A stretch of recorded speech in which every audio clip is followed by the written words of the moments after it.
Bonjour Freddy J. Freddy J, comme votre nom l'indique, j'ai envie de dire, vous êtes DJ. C'est fait exprès le Freddy J? Alors pas du tout, mais le hasard fait bien les choses, mais je pense qu'il y a pas de hasard. J'étais fan de hip-hop quand j'étais plus jeune, je rappais et j'étais un gros fan d'LL Cool J. Donc en fait, mon nom initial pour, il y en a plein qui ne le savent pas, mais ils vont le découvrir, ceux qui vont nous suivre, c'était Cool Freddy J. Tu vois? Comme D'accord. LL Cool J, tu sais? Comme les gamins, voilà. Et puis, par la force des choses, je suis devenu DJ. Hein, ça, c'était pas prévu, mais je suis devenu DJ. Et puis, je trouvais que le cool, ça faisait un petit peu old school. Et puis, probablement, tu dois savoir que parfois, dans les discothèques, tu as toujours des gens qui ont des requêtes. Est-ce que tu peux jouer ci? Est-ce que tu peux jouer ça? Et je leur disais, bah non, c'est pas la politique de la maison. Et ils me disaient, t'es pas cool. Et je me suis dit, c'est vrai que je suis peut-être pas si cool. Donc, j'ai enlevé le cool et je m'appelle Freddy J maintenant. Freddy Et J. Voilà. Freddy J, DJ. Donc, on vous reçoit parce que moi, la première question, c'est comment on devient DJ? Est-ce que c'est vraiment parce que on sait rien faire d'autre, parce qu'on veut passer sa vie en boîte de nuit? Alors déjà, il faut savoir que DJ, c'est pas qu'en boîte de nuit. Non, mais c'est clair que moi, je suis d'abord passionné de musique. Donc, je suis pas juste DJ, je suis aussi compositeur, beatmaker. Et quand j'ai vu le temps que je passais à trier, mixer, composer, sans compter les heures, je me suis dit, il faut que j'en fasse mon métier parce que si je suis boulanger ou prof, ce sera différent. Donc, être capable de ne pas regarder sa montre quand on fait un métier, je crois que c'est le plus beau cadeau du monde, quand même. Et donc vous avez la passion de, vous êtes d'abord la passion de la musique. Et c'est quoi vos influences? C'est quoi vos styles musicaux? Est-ce qu'il y a des choses qui vous ont plus influencé que d'autres? Ou est-ce que vous êtes très éclectique? En général, il y a quand même toujours un truc qui est un petit peu le détonateur au départ. Alors, le détonateur, la musique, j'ai grandi en musique, hein. Moi, mon père, c'est un fan de musique. Donc, à la maison, comme je suis d'origine antillaise, donc dans tout ce qu'on écoutait, c'était beaucoup de musique noire, pas beaucoup de culture rock. Donc, c'était bon, musique antillaise, Martinique, Guadeloupe, mais aussi la salsa, la musique africaine. Beaucoup de reggae, beaucoup de funk aussi. Donc, James Brown, Fela, c'était des gens qui étaient invités régulièrement à la maison. Mais on avait un peu de Gainsbourg aussi de temps en temps qui passait. Et c'est vrai que l'arrivée du hip-hop, ça m'a permis d'être beaucoup plus éclectique parce que l'avantage du hip-hop, c'est que ça sample toutes les musiques. Donc, je me suis fait une culture. Alors, j'ai eu ma petite période quand même New Wave parce que j'ai découvert Prince, où j'ai complètement flashé sur Prince. Je suis un gros fan de Prince.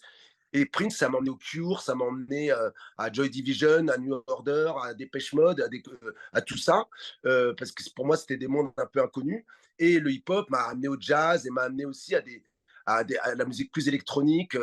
Et du coup, c'est intéressant de voir que, par exemple, un gros producteur d'un gros hip-hop qui s'appelle Planet Rock était aussi le producteur de New Order qui a fait Blue Monday. Donc, Ah oui. moi, le hip-hop, ça m'a permis de me rendre compte qu'il y avait des ponts énormes entre la soul, le disco, la house, parce que voilà, il y a cette espèce de. Et moi, ma façon de mixer est très influencée par ça. J'aime créer des ponts entre les styles. Par exemple, pour la faire très courte, quand on prend Requiem pour un con de Gainsbourg et Oui. quand on prend un petit drummer de James Brown, on a l'impression d'avoir affaire à deux mondes complètement différents, mais en fin de compte, ils se sont influencés l'un l'autre en fait. Gainsbourg s'est fortement influencé de James Brown et j'adore mixer les deux et ça devient improbable dans les oreilles des autres, alors que pour moi, c'est complètement logique. Ça me vient de la culture hip-hop. Vous allez être notre DJ sur la French Radio. Tous les premiers vendredis du mois, vous allez nous faire danser et plus encore. Comment vous voyez ce rôle du DJ? Alors, effectivement, l'idée, c'est de passer des disques, de faire la musique. Mais vous m'avez raconté que vous aviez un petit truc en plus quand même dans cette idée-là, un peu qui ressemble au plaisir de l'amateur de vin. Est-ce que vous pouvez nous expliquer? Oui, tout à fait. Non, non, non, effectivement, l'idée, c'est d'avoir un bon moment de convivialité. Et puis, bon, on va pas se mentir, je suis un gros consommateur de vinyle. J'achète beaucoup de disques, mais pas que des vinyles.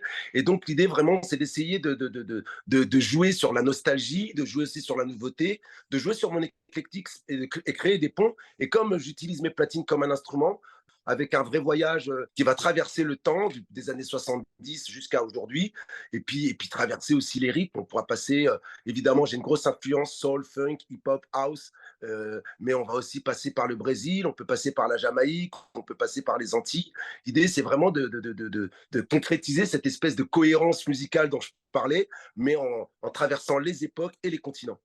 Finalement, on va traverser la musique parce que finalement, il y a toujours un lien entre les musiques. Oui, c'est un cercle, et d'autant plus que là, en plus, on est une radio française au Portugal. Donc, l'idée, quand même, de que finalement, peu importe où on est, c'est des valeurs qui nous rassemblent, peu importe la langue, peu importe notre religion. C'est aussi moi, ma démarche dans la musique, c'est-à-dire que vraiment se concentrer sur ce qui nous rassemble. Et je ne vais pas vous mentir, c'est quand même un projet qui parle aux esprits ouverts. Eh bien, écoutez, on vous écoutera tous les premiers vendredis du mois, de 20 h à 22 h. Tout à fait. Fred DJ, ça commence le 5 mai. Merci Ça beaucoup, commence Freddy. La French Radio, Portugal.